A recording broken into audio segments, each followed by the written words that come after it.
भारत का फर्टिलिटी और IVF market fast grow कर रहा है और इस सेक्टर का पहला आईपीओ आ रहा है, Gaudium IVF and women health. IPO open हो रहा है 20 फेब से 24 फेब तक और लिस्टिंग होगी 27 फेब को। लेकिन सबसे बड़ा सवाल यह है कि क्या रिटेल इन्वेस्टर्स को इसमें इन्वेस्ट करना चाहिए। गॉडियम आईवीएफ की शुरुआत 2009 में हुई थी। फाउंडर है डॉक्टर मनिका खन्ना, एक experienced fertility specialist.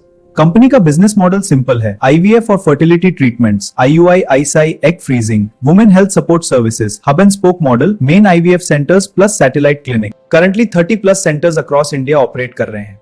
Health care और फर्टिलिटी डिमांड इंडिया में स्टेडली बढ़ रही है, late marriages, lifestyle changes, rising infertility rates की वजह से। अब बात करते हैं नंबर्स की। रेवेन्यू FY 23 से FY 24 में 16.64 करोड़ से ग्रो हुआ है। नेट प्रॉफिट भी इंक्रीज हुआ है।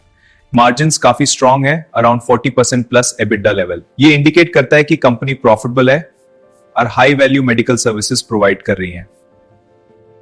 लेकिन एक इंपॉर्टेंट पॉइंट, डेट भी इंक्रीज हुआ है रीसेंट ईयर्स में।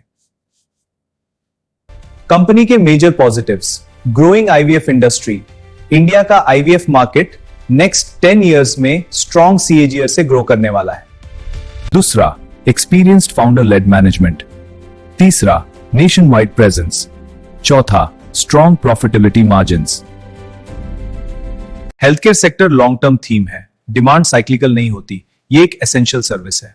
इस सेक्टर में ग्रोथ स्टेबल रहती है क्योंकि लोगों को हमेशा हेल्थ केयर की जरूरत होती है। ये एक एसेंशियल सर्विस है। लेकिन आईपीओ में सिर्फ पॉजिटिव्स नहीं देखने चाहिए। Important risks, high employ attrition, doctors और एम्ब्रियोलॉजिस्ट पे हेवी डिपेंडेंस, कंटिंजेंट लायबिलिटीज काफी हाई है। एक्सपेंशन रिस्क, नए सेंटर्स ओपन करना इजी नहीं होता। हेल्थ केयर रेगुलेटरी रिस्क, ये रिस्क हमें स्ट्रेटेजिक प्लानिंग के लिए वार्न करते हैं। इन चैलेंजेस को एड्रेस करना जरूरी है। और एक और बात, आईपीओ वैल्यूएशन रीजनेबल है या एक्सपेंसिव, इससे डिपेंड करेगा ग्रोथ सस्टेन होती है या नहीं। प्राइस बैंड है 75 रुपए से 79 रुपए। मिनिमम लॉट साइज है 189 units. Grey market premium positive signal दे रहा है, लेकिन जीएमपी गारंटीड प्रॉफिट नहीं होता। नाउ फाइनल वर्डिक्ट, अगर आप long term health care growth story पे बिलीव करते हैं, रिस्क टॉलरेट कर सकते हैं और स्मॉल एलोकेशन करना चाहते हैं, तो ये इन्वेस्टमेंट आपके लिए आइडियल है। लेकिन अगर आप सेफ, स्टेबल और लो रिस्क इन्वेस्टर हैं, तो लिस्टिंग के बाद रिजल्ट्स देखकर डिसीजन लेना बेटर हो सकता है। आईपीओ इन्वेस्टिंग में एक्साइटमेंट ज्यादा होता है, लेकिन डिसिप्लिन और एनालिसिस ज्यादा इंपॉर्टेंट होता है।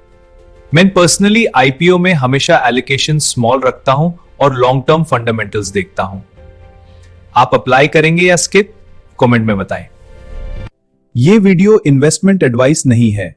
इन्वेस्ट करने से पहले अपने सेबी रजिस्टर्ड फाइनेंशियल एडवाइजर से कंसल्ट करें।